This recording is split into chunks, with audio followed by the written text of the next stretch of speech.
والسلام. اللهم لك الحمد كما أنت أهله، فصل على محمد كما أنت أهله، وافعل بنا ما أنت أهله، فإنك أنت أهل التقوى وأهل المغفرة. اللهم صل على محمد وآله ألف مرة. اللهم صل على محمد كلما ذكره الذاكرون، وصل على محمد كلما غفل عن ذكره الغافلون.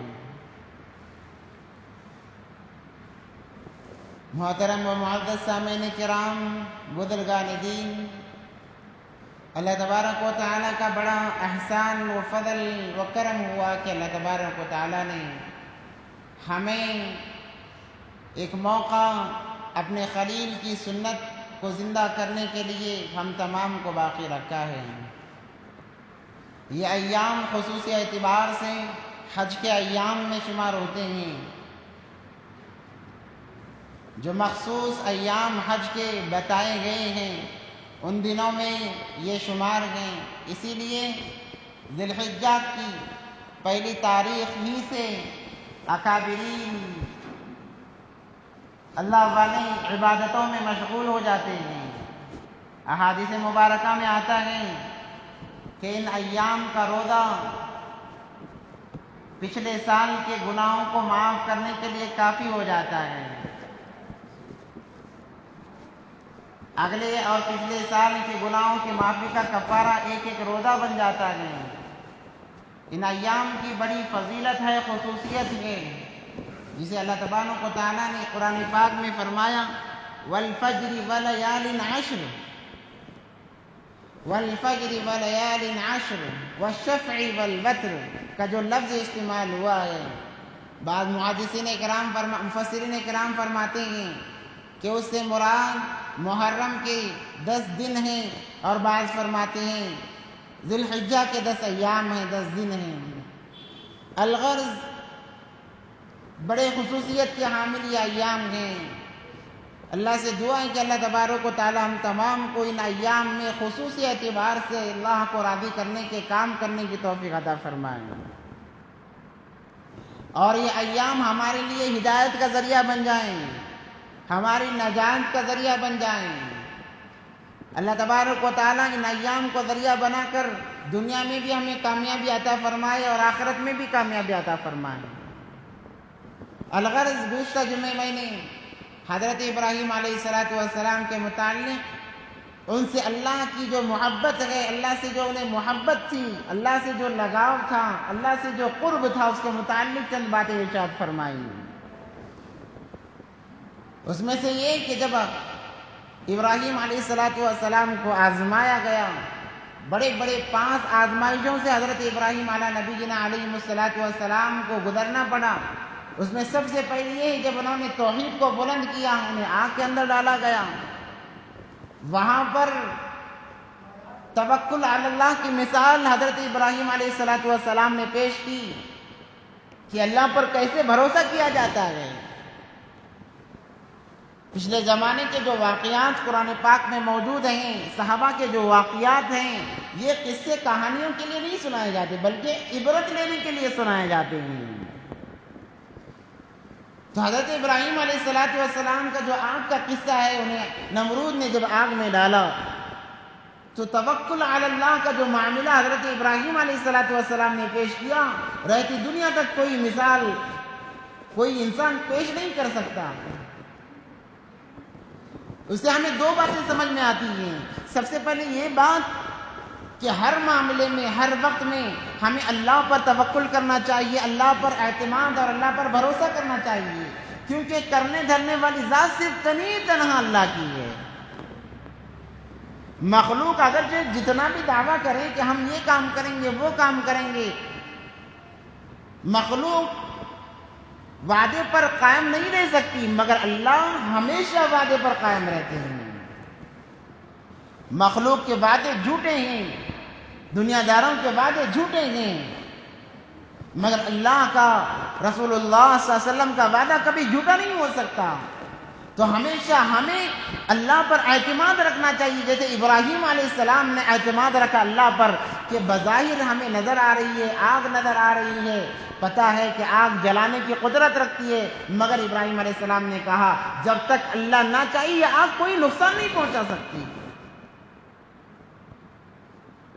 کیا اعتماد تھا حضرت ابراہیم علیہ السلام کا کہ انہوں نے کہا کہ اللہ ہر چیز پر اللہ تبارک و تعالیٰ کی قدرت ہے، اس آگ پر بھی اللہ کی قدرت ہے، وہ چاہیں گے تبھی ہوگا۔ تو سب سے پہلے توکل کی ہمیں تعلیم دی اس کے اندر، اور دوسری بات جو دوسری تعلیم ہمیں اس سے دوسرا سبق جو ہمیں ملا ہے وہ یہ کہ کوئی چیز نفع نقصان کی مالک نہیں ہے، کوئی چیز نفع نقصان کی مالک نہیں ہے۔ اگر مخلوقات نفع نقصان کے مالک ہوتی آگ کو جلانا چاہیے تھا، مگر آگ نے بال تک نہیں جلا حضرت ابراہیم علیہ السلام کا۔ اور یہ تمام چیزیں توکل علی اللہ پر موقوف ہیں۔ اسی لیے میں نے کہا جیسے نیت انسان کی ہوتی ہے اللہ کے فیصلے ویسے ہوتے ہیں۔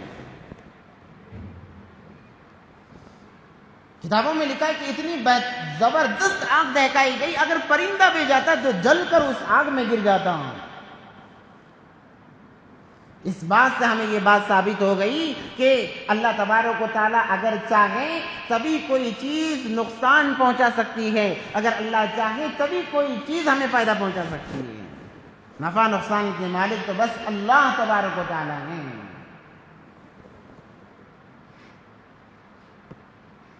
اور اس کے بعد میں نے کہا کہ اور بھی دیگر امتحانات سے حضرت ابراہیم علیہ نبینا علیہ السلام کو گزرنا پڑا۔ یہ محبت کی مثال ہے، یہ محبت کی مثال ہے کہ انسان کو زندگی ایسی گزارنی چاہیے جیسے انبیاء نے گزاری، صحابہ نے گزاری ہے۔ کیوں؟ اس لیے کہ جو کچھ ہمارے پاس ہے وہ تمام اللہ کا ہے۔ میں دعویٰ نہیں کر سکتا کہ یہ مال میرا ہے، میں دعویٰ نہیں کر سکتا کہ جو کچھ اللہ تبارک و تعالیٰ نے مجھے صلاحیت عطا فرمائی ہے وہ میری ہے، میں دعویٰ نہیں کر سکتا۔ ہر چیز اللہ کی دی ہوئی ہے۔ جو انسان کے پاس ہے، چاہے مال ہو، اولاد ہو، اہل و عیال ہو، عزتیں ہو، جو بھی چیزیں ہمارے پاس موجود ہیں وہ تمام کی تمام اللہ تبارک و تعالیٰ کی دی ہوئی ہیں۔ اسی لیے اللہ نے فرمایا ان اللہ اشتری من المؤمنین انفسهم، کہ اللہ تبارک و تعالیٰ نے ہمارے جان مال کو، تمام چیزوں کو اللہ نے خرید لیا ہے۔ یہ تمام چیزیں اللہ کی ہیں۔ انسان جو نافرمان بنا ہے اسی لیے بنا ہے کہ وہ یہ سوچتا ہے کہ تمام چیزیں میری ہیں، یہ مال میرا ہے، یہ جائیداد میری ہے، یہ اولاد میری ہے، میں نے حاصل کی ہے، جس کی وجہ سے انسان نافرمان ہے۔ اگر سوچے کہ اللہ کی دی ہوئی ہے تو انسان فرما برداری کے منزلوں میں آگے بڑھتا چلا جائے گا۔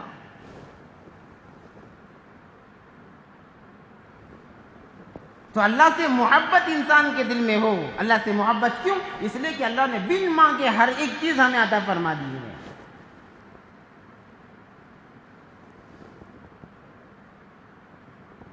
کوئی کسی نے مطالبہ نہیں کیا، بغیر مطالبے کے اگر کوئی دینے والا ہے تو وہ بس اللہ ہے۔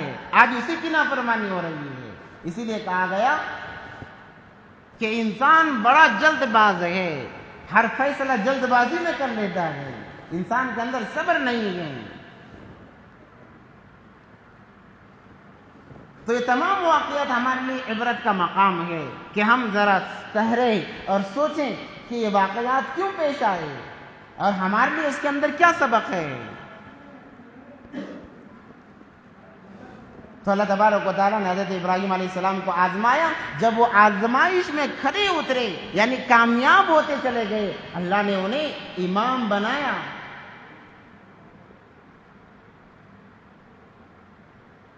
اللہ تبارک و تعالیٰ نے ساری انسانیت کا انہیں امام بنایا، جس کا تذکرہ اللہ تبارک و تعالیٰ نے قرآن میں فرمایا کہ وَإِذِ ابْتَلَىٰ إِبْرَاهِيمَ رَبُّهُ بِكَلِمَاتٍ فَأَتَمَّهُنَّ قَالَ إِنِّي جَاعِلُكَ لِلنَّاسِ إِمَامًا۔ جب حالات پر انسان جمع رہتا ہے نافرمانی کی طرف نہیں جاتا، اللہ تبارک و تعالیٰ اسے ایک عظیم مرتبہ عطا فرماتے ہیں، جیسے ابراہیم علیہ السلام کو عطا کیا گیا۔ مگر ہمارا ایمان اتنا کمزور کہ ذرا سے حالات آ گئے ہمارا ایمان بکھر جاتا ہے۔ تو سب سے پہلے توکل علی اللہ کی ضرورت ہے کہ اللہ پر اعتماد ہو ہر چیز میں۔ نفع نقصان کا مالک اللہ ہے، ساری دنیا مل کر ہمیں نقصان پہنچانا چاہے، اللہ نہ چاہے ساری دنیا نقصان نہیں پہنچا سکتی، ساری دنیا مل کر ہمیں فائدہ پہنچانا چاہے، اللہ نہ چاہے ساری دنیا مل کر ہمیں فائدہ نہیں پہنچا سکتی، ساری دنیا مل کر ہمیں ذلیل کرنا چاہے، اللہ عزت دینا چاہے، اللہ عزت دے کر رہیں گے، ساری دنیا مل کر ہمیں عزت دینا چاہے، اللہ ذلیل کرنا چاہے، اللہ ذلت دے کر رہیں گے۔ قل اللہم مالک الملک تؤتی الملک من تشاء وتنزع الملک ممن تشاء وتعز من تشاء وتذل من تشاء بیدک الخیر۔ عجیب اللہ تبارک و تعالیٰ کی کارگری ہے، سمجھنے کی ضرورت ہے۔ بس ہم نے دنیا کو سمجھا، اس لیے دنیا کے لیے ہم اپنا جان مال سب کچھ لگانے کے لیے تیار ہیں۔ اللہ کو ہم نے نہیں سمجھا گئے، اللہ کی ذات کو ہم نے نہیں سمجھا گئے، اس لیے وقت نکال کر مسجد کو آنے ہمارا دل نہیں بولتا کہ بھئی چلو اللہ کو راضی تو کر لیں۔ تو الغرض اللہ تبارک و تعالیٰ نے ابراہیم علیہ السلام کو آزمایا، اس آزمائش میں یہ بھی ایک آزمائش تھی کہ ایک تو انہیں اولاد نہیں تھی، اولاد سے محروم تھے، 80 سال کی عمر ہو گئی، بیوی عمر رسیدہ ہو گئی، خود عمر رسیدہ ہو گئے، کوئی اولاد نہیں۔ بڑی منتوں کے بعد اللہ تبارک و تعالیٰ نے ایک اولاد دی جو حضرت اسماعیل علیہ السلام ہیں۔ اب آپ اندازہ لگائیں اتنے عرصے کے بعد کوئی اولاد ہو تو ظاہر محبت اولاد پر آتی ہی ہے، فطرت ہے انسان کی فطرت ہے کہ انسان اپنے اولاد سے بے انتہا محبت کرتا ہے، اور اگر اولاد بڑھاپے میں جا کر اولاد ہو محبت تو اور زیادہ بڑھتی چلی جائے گی۔ مگر ان انبیاء علیہ السلام نے، صحابہ اکرام نے اللہ کی محبت پر کبھی دنیا کی مخلوق کی محبت کو غالب نہیں کیا۔ اللہ کو یہ چیز پسند نہیں ہے کہ جب کوئی بندہ اللہ کی محبت پر مخلوق کی محبت کو غالب کرتا ہے اللہ اسے پریشانیوں میں مبتلا کرتے ہیں۔ اللہ کی محبت پر جب مخلوق کی محبت غالب آ جاتی ہے، مثال کے طور پر کہ اللہ کے لیے اللہ کو چھوڑ کر مخلوق کو راضی کرنے میں جب بندہ لگ جاتا ہے اللہ اس پر حالات دیتے ہیں، جو کہ آج ہمارے اندر، ہم تمام کے اندر وہ صفتیں موجود ہیں۔ آج ظہر کی نماز چھوٹ گئی، کیوں؟ بچوں میں مصروف تھا۔ ظہر کی نماز چھوٹ گئی، کیوں؟ بیوی کے کام سے گیا ہوا تھا۔ نماز چھوٹ گئی، کیوں؟ کاروبار میں مصروف تھا۔ نماز چھوٹ گئی، کیوں؟ بزنس میں مصروف تھا۔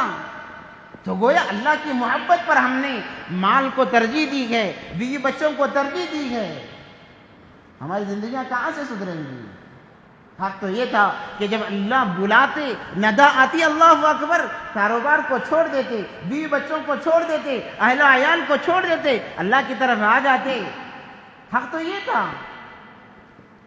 جو انسان اذان کی آواز سن کر کاروبار میں مصروف، جو انسان اذان کی آواز سن کر بیوی بچوں میں مصروف، وہ اس بات کی علامت ہے کہ اللہ کی محبت پر وہ اپنی بیوی بچوں کو پہلے نمبر پر لا رہا ہے۔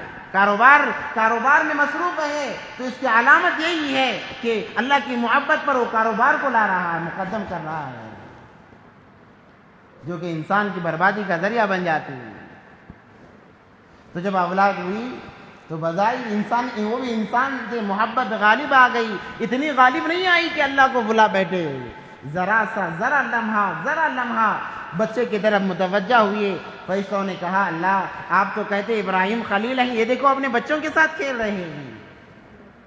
اللہ نے کہا کہ ایسا نہیں ہے، وہ میرا خلیل پہلے بھی تھا اور ہمیشہ رہے گا۔